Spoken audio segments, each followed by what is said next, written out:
So no one wants to run out of money while they're switching careers. This is a very important aspect of anyone's life. So how can one manage their finances while they're switching jobs? See, this is what makes a career switch very real. You have to put the financial plan in place, and please understand, the more complicated the shift, the more time it may take. So I would advise that plan for a minimum of 6 to 9 months, at least, if not for a year. Especially if you're making a shift that, where you're shifting industries and you're shifting functions. Because see, the answer to managing your finances will change based on whether you're employed or you're unemployed. Because see, if you're employed, then what it's going to primarily cost you is time, because money is still coming in. You have a salary from your current job. Even if you don't like your job, you feel it's a dead-end job, the smart way to play the game is to understand that you will have to stretch yourself to put yourself in that position where you can meaningfully make the career switch. But if you're unemployed, then the primary pinch that you're feeling is money, because you don't have a running income, and money is the ingredient that makes the economic engine of our life run. So the answer changes slightly, but I would say you need to put yourself in that position where you can sustain yourself, your lifestyle, your expenses. Even if you go frugal, even if you limit your spending, don't get distracted by, or tempted by things that are not necessary. Even then, you need to put a cushion in place. And I would suggest, putting away 15 to 25% of your salary for at least 6 to 9 months, so that you have that cushion. Even though when you can go frugal and you can sustain yourself for that time period, the more you're able to save, the better, because there will be unforeseen situations that will pop up. And then in addition to all of these unforeseen circumstances, like for example, a lot of people in the middle of a switch, they were confronted by the pandemic. They had offers made that were rescinded, that were cancelled, they were taken back. So a lot of people in advanced stages of negotiations where the offer had been accepted, everything had been finalized, they landed up finding themselves in a position where now the company is not getting back to them, or they've been blank told that we're not going to move ahead with this because of what is happening at a global level. So you need to have that cushion to be able to make the shift meaningfully.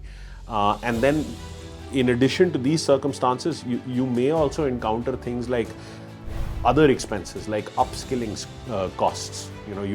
Certain roles may require you to have some technical certification, some project management certification, some Six Sigma certification, or something else, some artificial intelligence course, or machine learning, or data science, or cloud computing, or whatever it may be. So you need to factor all of that in as well. See, here, don't change because you're unable to cope. Don't change because you're coming just from a place of desire and fantasy. That change needs to come from a place of logic and planning. The concept that I practice is called dynamic acceptance. And what this concept is that if it's not changeable, then you have to accept it. If it is changeable, change it. Okay? And if it is unacceptable, then you need to remove yourself from that situation. Now, these are your three options whenever you're faced with something really difficult in life, right? Accept it, or change it, or remove yourself from that situation. Otherwise, you will just keep living in that toxic environment, and you will keep complaining and blaming and victimizing yourself, and you'll accumulate bitterness. So that's not the point here, right? You don't take a problem and then add an even bigger problem to it, right? So you're not in the right career, and you keep going on in that career because you don't know how to switch, and you're unwilling to get the knowledge of how to switch. Now what you have done is, in essence, you've taken a problem that you had and you added an even bigger problem to it by becoming bitter and accumulating all of that regret.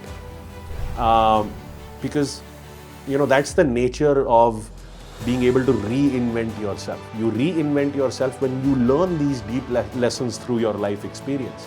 See, the ability to take good decisions comes from experience. and experience comes from taking bad decisions. So, this difficulty that came into your life, it came into your life for a reason. And the reason was that it is helping redirect you. It's helping you become the masterpiece that you were meant to be. Because these lessons in life will not leave you till they have taught you what you need to learn.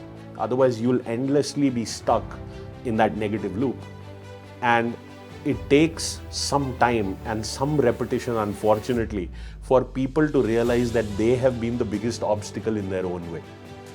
A lot of people, unfortunately, don't learn even after burning their own hand in the fire. You must have the capacity to be able to learn from your experience. And that is where a custom plan is required, to deploy the right direct and the right indirect, the right implied strategies to be able to break through problems like the permission paradox. Like I say, if you're learning how to swim, do it in the shallow end of the pool to begin with. Don't jump into the English Channel. Don't jump into an ocean, right? And that's the value of coaching.